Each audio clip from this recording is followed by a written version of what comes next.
formal delegation level minister, the two sides reviewed the full spectrum of bilateral relations and explored avenues to further deepen cooperation across diverse sectors, including trade, energy, border security, people-to-people exchange, as well as regional connectivity. The ongoing peace process following the signing of Islamabad Memorandum of Understanding, as well as regional and international developments of mutual interests, were also discussed. On 18th June, the Prime Minister of Pakistan, His Excellency 𝗟𝗶𝘃𝗲 had announced the historic Islamabad MOU was electronically signed between the United States and Iran. And as a follow-up of the signing of the Islamabad MOU, Pakistan, along with Qatar, hosted the first high-level committee meeting under the framework in Bergenstock, Switzerland, on 21st of June.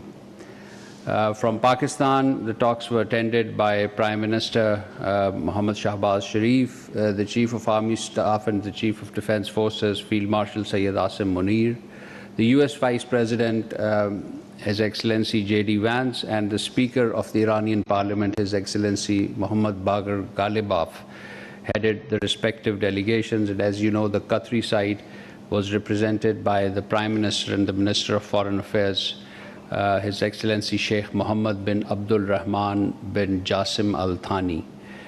The meeting was successful in helping the two parties reach an understanding on various aspects of the implementation of the Islamabad MOU. The first high-level committee meeting in pursuant of this concluded with the issuance of a joint statement by Pakistan and Qatar as a mediator. You all covered the joint statement, but let me just highlight a few of its very salient aspects. As we proceed in the peace process, these steps will be guiding the negotiation process. One is the establishing a high-level committee for political oversight for mediation. Two is chief negotiators will report regularly to the high-level committee and lead working groups focused on nuclear sanctions and monitoring and dispute resolution groups for effective implementation of the MOU and all others matter. Number three, the agreement has been reached upon a roadmap towards reaching a final deal in 60 days. And four, forming a communication line between the parties to avoid incident and miscommunication with the aim of safe passage of commercial vessels through the Strait of Hormuz. And five, creation of a deconfliction cell between the parties, the Lebanese government, and of course, the mediators will facilitate that. And as agreed in the joint statement, and follow-up of that, a technical committee meeting was held between the parties in Bergenstock on 22nd June, mediated by Pakistan and Qatar. In their capacity as mediators, the technical teams from Pakistan and Qatar will continue to remain engaged with technical teams from the US and Iran in the coming weeks for effective implementation of the Islamabad MOU. Ladies and gentlemen, let me add here that the Islamabad MOU and the Lucerne Summit reinforce our faith in dialogue and diplomacy as the most effective means for peaceful settlement of disputes and conflicts. Pakistan welcomes the positive recognition and encouraging remarks from various countries, partners, and members of the international community regarding our constructive role in promoting regional peace, dialogue, and de-escalation efforts. Such recognition reflects international community's trust on Pakistan's commitment, on Pakistan, as well as in Pakistan's commitment to advancing dialogue, peace, security, and stability across the region and beyond. Pakistan extended sincere appreciation to all countries and partners that have expressed support for our efforts.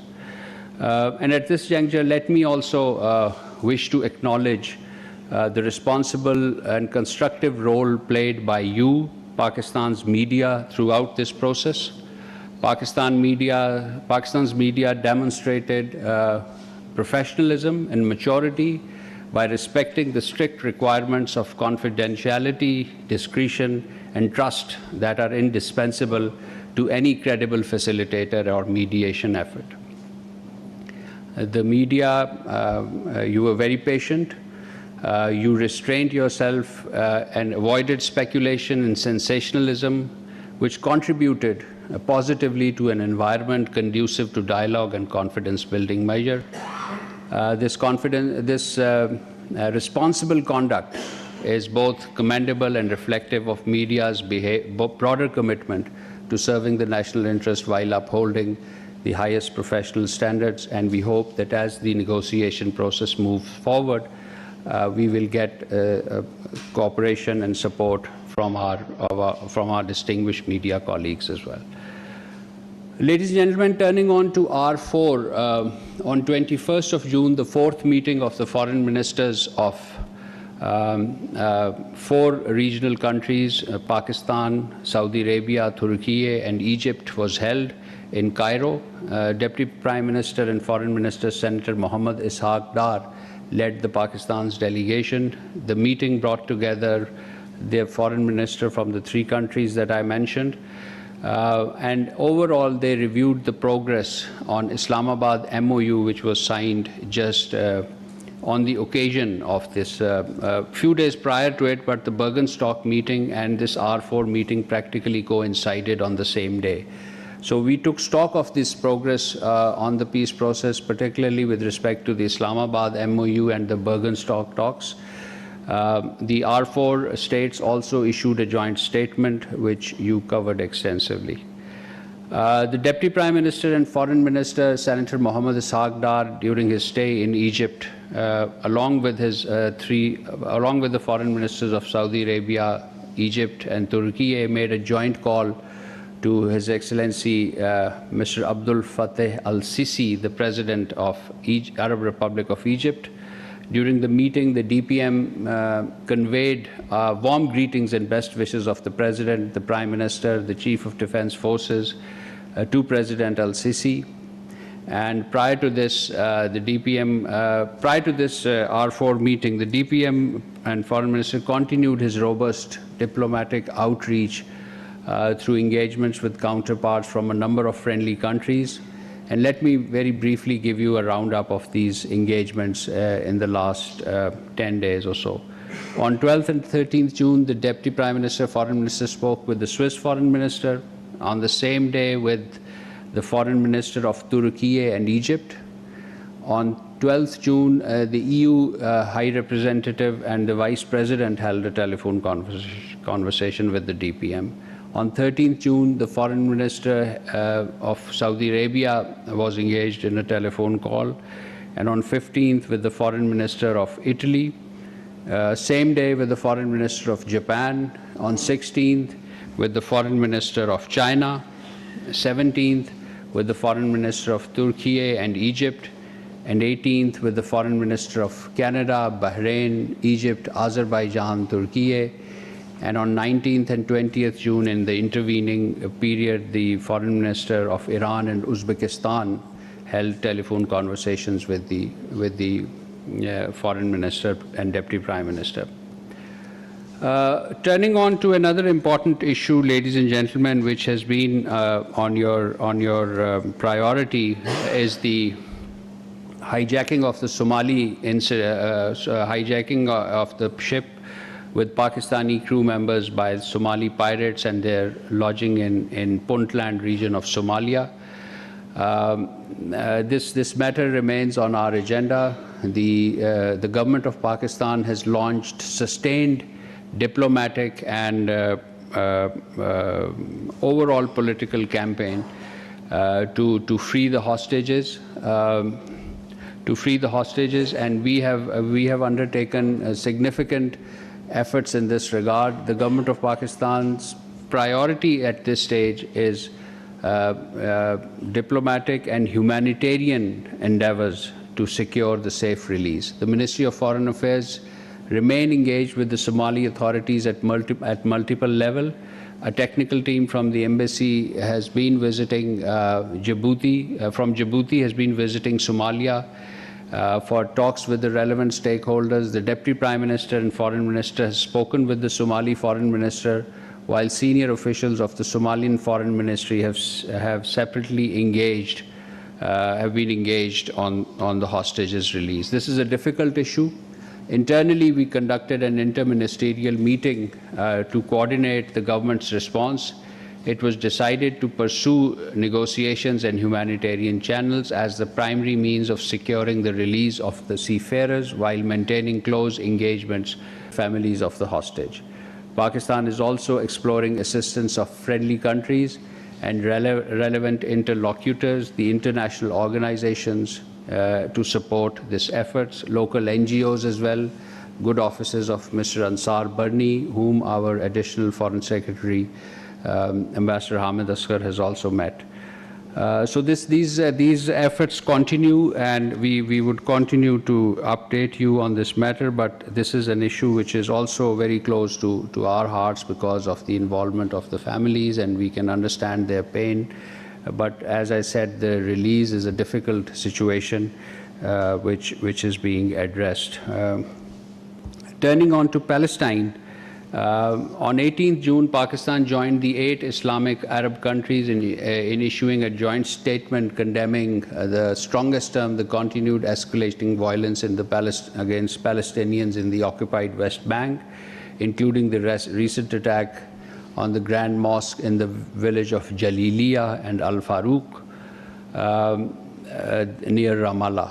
The signatories stressed that these attacks constitute a clear violation of the sanctity of the worship, religious sites, international law, and as well as international humanitarian law and relevant UN Security Council resolution. This week, ladies and gentlemen, Pakistan also facilitated a repatriation of 30 Iranian nationals, including 8 Iranian fishermen rescued by the British vessel MMA Valor after their boat ran aground, and 22 Iranian crew members from the vessel Lanon Davina, which was interdicted by the US authorities. We remain in close contact with the Iranian, US, and UK authority to ensure safe transit of Iranian nationals to their homeland, and we remain committed to the humanitarian cooperation extended to all parties possible.